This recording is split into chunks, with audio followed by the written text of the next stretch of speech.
Liton learning point private প্রোগ্রামের পক্ষ থেকে তোমাদের আন্তরিক শুভেচ্ছা ও অভিনন্দন।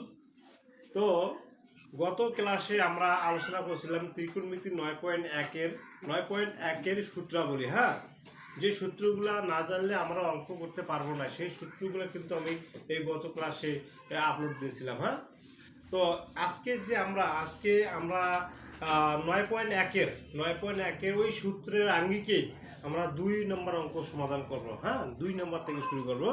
তো তোমরা সবাই মনোযোগী হও। হ্যাঁ, মনোযোগী হয়ে তোমরা খাতা কলম একটু বাইর করো, খাতা কলম বাইর করে আমার ভিডিওটা দেখো এবং বুঝতে চেষ্টা করো। তো নেক্সট, তো 2 নম্বর অঙ্কে দেওয়া আছে কি সাইন এ ইকুয়াল দেওয়া আছে কত জানেন, যে 3/4। সাইন ইকুয়াল 3/4 হলে এ কোণের অন্যান্য ত্রিকোণমিতিক অনুপাত নির্ণয় করো। ত্রিকোণমিতির অনুপাতগুলো আছে 6টা। হ্যাঁ, যেমন সাইন, কস, ট্যান, কট, সেক, কোসেক।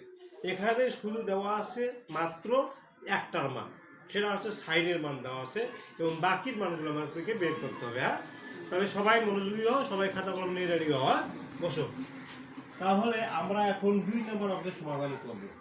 2 নম্বর অঙ্কের সমাধান করব। আমি দেওয়া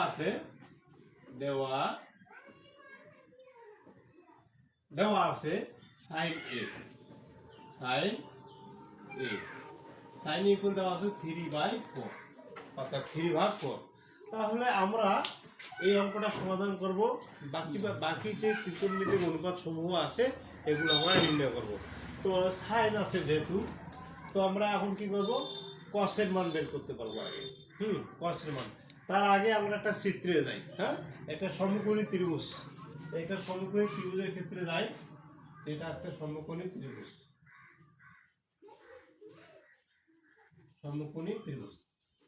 আমরা জানি, এটা মনে করো আচ্ছা, এখানে যদি এ কোনটা, এখানে এ আছে, তাই না? তাহলে কসের যদি মান বের করতে যাই তাহলে আমরা কি করব, এখানে এ, এটা আছে বি, এটা আছে সি। যেহেতু কোনটা এই জায়গায় উৎপন্ন হবে, তাই আমরা কি করলাম, কোনটা এখানে দিলাম। হ্যাঁ, সাইন সাইনের সময় কি দেওয়া আছে 3/4। তো আমরা জানি যে সাইন এ অর্থাৎ সাইনের আমরা অনুপাতটা জানি কি লম্ব বাই অতিভুজ। সাইন এর সময় কি, সাইন লম্ব বাই অতিভুজ। তো লম্ব বলতে এখানে কায় আছে 3, লম্ব আছে 3, আর অতিভুজ হচ্ছে কত 4। সেই অনুযায়ী চিত্র অনুযায়ী আমরা লিখতে পারি সাইন অর্থাৎ লম্ব বলতে এখানে লম্ব, আর অতিভুজ বলতে আমরা 4 বুঝি। হ্যাঁ, তাহলে কোয়াসের মানটা কি, আমরা কি বের করব? কোয়াস সমান আমরা জানি যে ভূমি বাই অতিভুজ, কিন্তু এখানে দেওয়া আছে লম্ব আর এটা আছে অতিভুজ, ঠিক আছে না? তো আমাদেরকে কি লাগবে, ভূমির মান লাগবে। তা আমরা এখন কি করবো, তাহলে অবশ্যই এখানে পিথাগোরাসের উপপাদ্য সূত্র খাটাবো। পিথাগোরাসের উপপাদ্য থেকে আমরা এই যে ভূমি অর্থাৎ এবি এর মানটা বের করব। ওকে, তাহলে আমরা পিথাগোরাসের লিখি যে পিথাগোরাসের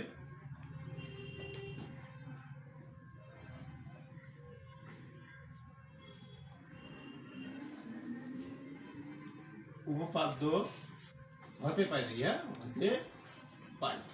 তাহলে পিথাগোরাসের উপপাদ্য হতে পাই কি পাই দেখি। যেহেতু আমরা এইটার মান দরকার, আমরা এইভাবে লিখতে পারি যে BC square plus AB square সমান এসি স্কয়ার। তো যেহেতু আমাদের এবি মান দরকার আছে, তাই আমরা কি করলাম, এবিটা আমরা সামনে রাখলাম, AB square equal AC square. এই বিসিটা আমরা কি করবো, ট্রান্সফার করলে কি হবে বিসি স্কয়ার। হ্যাঁ, মাইনাস বিসি স্কয়ার। এসির মান কি আছে 4, এসির মান হচ্ছে 4, তারপর হচ্ছে স্কয়ার মাইনাস বিসি মান হচ্ছে কত 3, 3 এর উপরে কি হবে স্কয়ার। তাহলে 4 কত আছে 16, 9, 16 না 9 যদি যায় কত আসছে, 16 থেকে 9 বিয়োগ করলে কত আছে 9, 10, 11, 12, 13, 14, 16, 7, হাতে 1, হাতে কত 1, তাহলে 7 হচ্ছে। হ্যাঁ, তাহলে হচ্ছে এ বি ইকুয়াল হচ্ছে কত, এবি স্কয়ার ইকুয়াল হচ্ছে 7, অতএব এ বি ইকুয়াল হচ্ছে কত √7।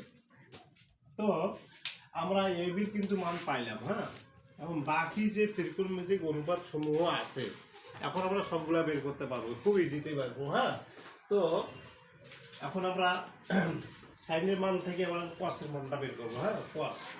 তো আমরা এখানে লিখতে পারি এখন কস এ সমান কি জানি আমরা, কসের ভূমি বাই অতিভুজ। ভূমিকায় ভূমি হচ্ছে এ বি আর অতিভুজ হচ্ছে কে এ সি। তো ভূমি এ বির মান কত আছে, এ বির মান আমরা কি পাইছি √7 এবং এসির মান কি পাইছি বলতো 4। তাহলে আমরা কিন্তু আর কিছু করতে পারি না, আমরা এটাকে আর কিছু করতে পারি না। ঠিক আছে, বিদায় আমরা কসের মান এইটুকুই পাইলাম। হ্যাঁ, কসের মান পেলাম কত √7/4। তারপর আমরা কি মান পাবো, যে সাইন এ এবং কসের মান গেল। এবার আমরা ট্যান এ আমরা ট্যান সমান কি জানি, ট্যান সমান লম্ব বাই ভূমি। হ্যাঁ, ট্যান সমান কি জানি, লম্ব বাই ভূমি। তো দেখা যাচ্ছে লম্ব আর ভূমি। হ্যাঁ, লম্ব আছে বিসি আর ভূমিকে এ বি। হ্যাঁ, তাহলে ট্যান সমান লম্ব বাই ভূমি, লম্বটা হচ্ছে কত বিসি আর ভূমিটা হচ্ছে কত এ বি। হচ্ছে বিসির মানটা কি আছে বলো, বিসির মান দেওয়া আছে কত, এই যে বিসির মান আছে 3 আর এখানে আছে এ বির মান কত আছে √7। দেখো যে এখানে ট্যান এর মান পাইলাম 3/√7। এই মানটাকে কিন্তু আর ভাঙা যায় না, এটাও কিন্তু এই অবস্থায় থাকবে। এবার আমরা বের করবো কটের মান। কটের মান। তাহলে কটের মান কি আছে, আমরা এখানে দিই, এখানে যদি এখন দিচ্ছি এখানে এবং দিই এবং এখানে আবার এখানে আবার দেবো আবার। হ্যাঁ, আবার কোয়াট এ কোয়াটের সমান আমরা কি জানি, আমরা যদি ট্যান সমান যদি লম্ব বাই ভূমি, তাহলে কোয়াটটা আছে উল্টাটা ভূমি বাই লম্ব।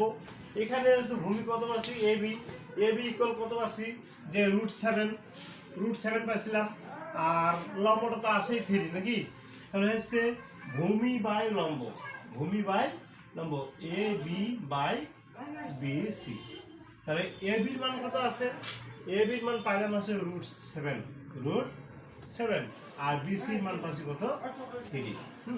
তো আমরা কোয়াটের মানটাও পেয়ে গেলাম। কোয়াটের মান পেলাম কত √7/3। এটাকেও কিন্তু আর ভাঙা যায় না।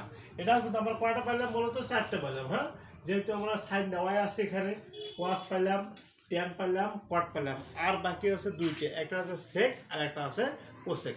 এই দুইটা মান বের করলে আমাদের এই অঙ্কটা শেষ।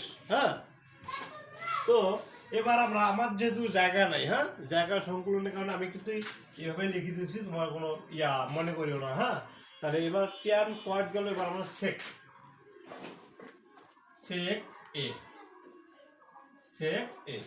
তো আমরা সেকের মানটা কি জানি বলো দেখি, কস সমান কি পেয়েছিলাম ভূমি বাই অতিভুজ। কস সমান পাচ্ছিলাম ভূমি বাই অতিভুজ।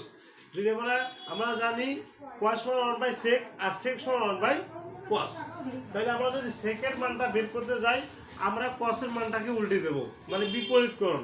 অতিভুজটা যাবে উপরে আর ভূমিটা আসবে নিচে। তাহলে আমরা সেকের সমান লিখতে পারি অতিভুজ বাই ভূমি। অতিভুজ কে বলো তো দেখি, A C R ভূমিকে A B. এই ভূমিটা হচ্ছে কত, ভূমির মানটা কত আছে, ভূমির মান পাইছি আমরা কত √7, অতিভুজের মান কত পাইছি আমরা 4 আর এই বির মান পাইছি √7। তো আমরা সেকেন্ড মানটাও আমরা পেয়ে গেলাম। হ্যাঁ, এখন বাকি থাকলো শুধু কোসেকের। আমরা কোসেকের মানটা কিভাবে পাবো জানো, যে আমরা সাইন সমান 1/কোসেক আর কোসেক সমান লেখা যাবে 1/সাইন।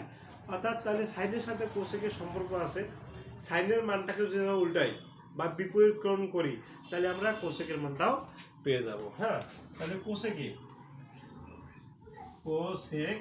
কোসেকের সমান সাইন সমান লম্ব বাই অতিভুজ, তাহলে কোসেক সমান হবে অতিভুজ বাই লম্ব।